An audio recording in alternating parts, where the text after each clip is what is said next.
Now it is my pleasure and my required duty to introduce my classmate of the past 14 years, Ian Frazier.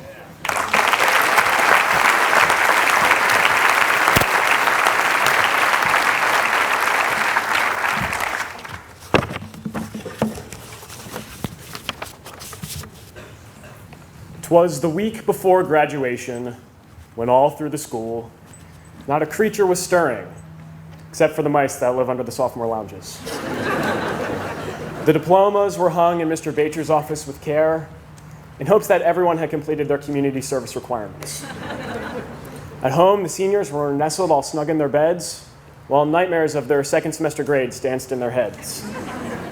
And moms in their kerchiefs and dads in their caps had just realized exactly how much they were going to have to pay for the next 4 years. When at Tower Hill there arose such a clatter, Steve Van Vechten sprang from his bed to see what was the matter. Away to the school's golf cart he flew like a flash, tore out the keys and threw up the door, when what to his wandering eyes should appear? But someone illegally parked on the grass again. With a little young driver so lively and terrible, he knew in a moment it must be someone from the junior class.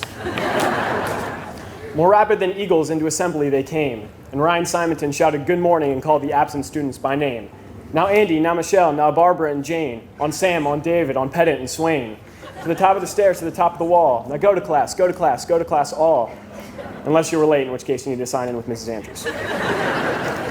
So off to their classes, the students they flew, leaving their backpacks and sports equipment all over the hallways.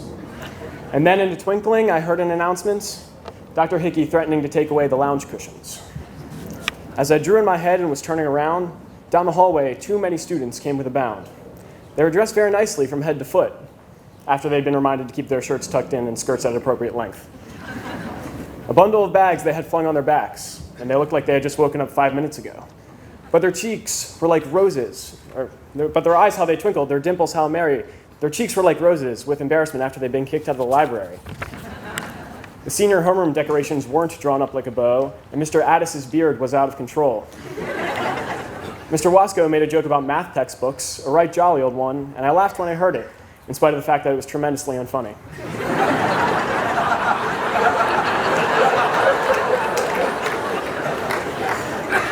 A wink of Mr. Buckworth's eye and a twist of his head soon gave me to know there were probably spicy chicken sandwiches for lunch. Miss Malloy spoke not a word but went straight to her work, giving everyone warnings for being out of dress code. And Mr. Robinson, laying a finger aside of his nose and giving a nod, he turned on the Lord of the Rings again. The seniors sprang to their cars, and their engines gave a whistle, and away they all drove like the down of a thistle. But I heard them exclaim as they drove out of sight, I hope the graduation speeches aren't too long and boring this year. All right, let's get to it for real now. The following speech is property of Ian Frazier and Tower Hill School. Any rebroadcast, reproduction, or other use of the pictures and accounts of the speech without the express written consent of Tower Hill is prohibited.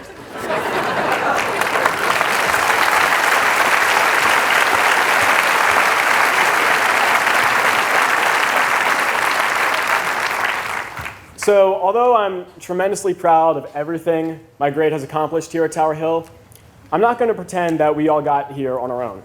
There's clearly more than just ourselves that contributed to our success, and I'd like to take a moment to acknowledge those assets now, and I think you know where I'm going with this. Our Spotify playlists. Thank you, even though I always preferred iTunes. Jansen's. Where else would we sign out to? And no, before everyone in the audience gets up in arms, I didn't forget you, Dunkin' Donuts iced coffee.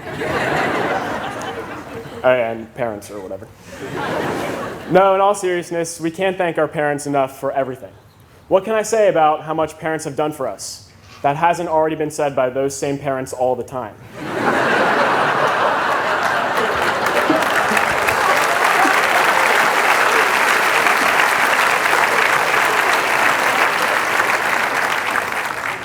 So the last few weeks have been very strange, seeing as how none of the seniors, myself included, have ever graduated from high school.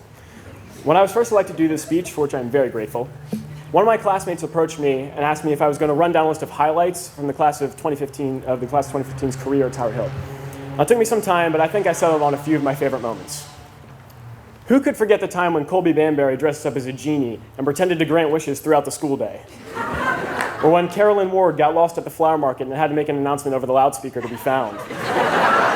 Or when Adam Mengden took a history quiz with his eyes closed and still got a 91. Go ahead, ask around. All of those things happened. Now you might say, Ian, I did ask around and those stories aren't true. And you're right, I made them up. But you wouldn't have known that if I didn't just say it. Let's be honest, even if those stories aren't true, there are still a plethora of memories regarding the class of 2015. And I think we can test that just to be sure. To everyone in the audience, raise your hand if you know someone who is graduating today. Yeah. 1, 2, too many to count. I guess we settled that. So it's not uncommon to look at monumental events like today and wonder what it all means. More likely than not, this will be a day we will remember for the rest of our lives. So naturally, we tend to ask questions surrounding legacy, significance, and what today really is. Questions like, is it the culmination of everything we've worked towards? Is it symbolic of the next chapter of our lives? Is it possible to get heat stroke from sitting in this tent too long? Well, it certainly could be all of these. But before we decide, let me just ask, is now the opportune time to look back? I'm not so sure it is.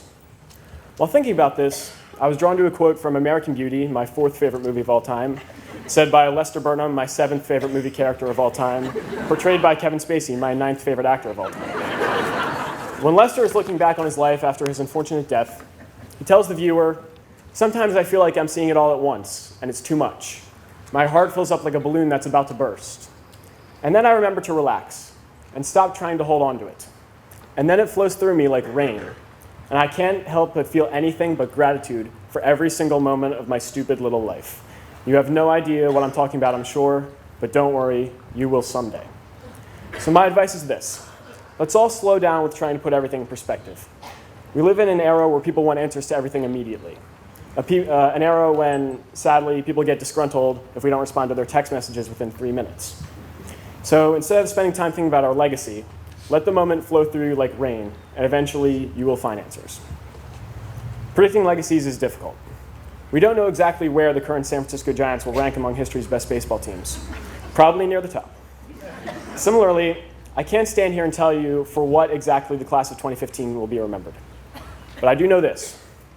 Graduating today does not mean our Tower Hill legacy is over. And I don't mean that because we're not going to start receiving letters asking for money.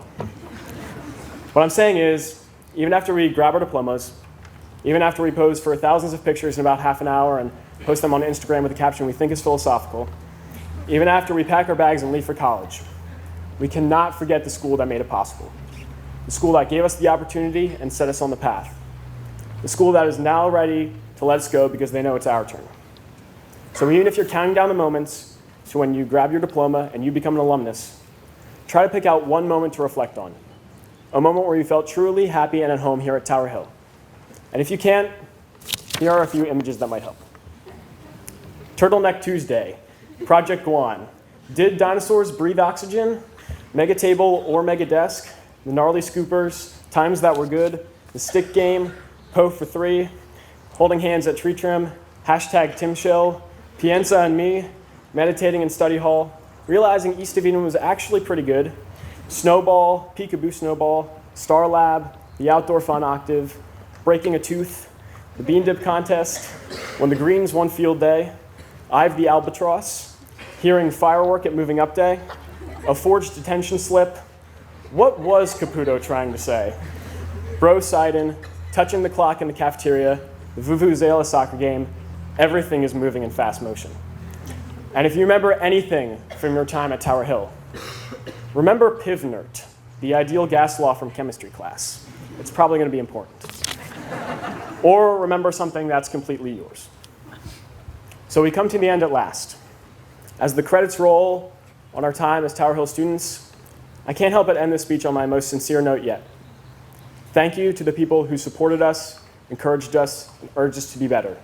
We're not on the stage right now without you. Thank you.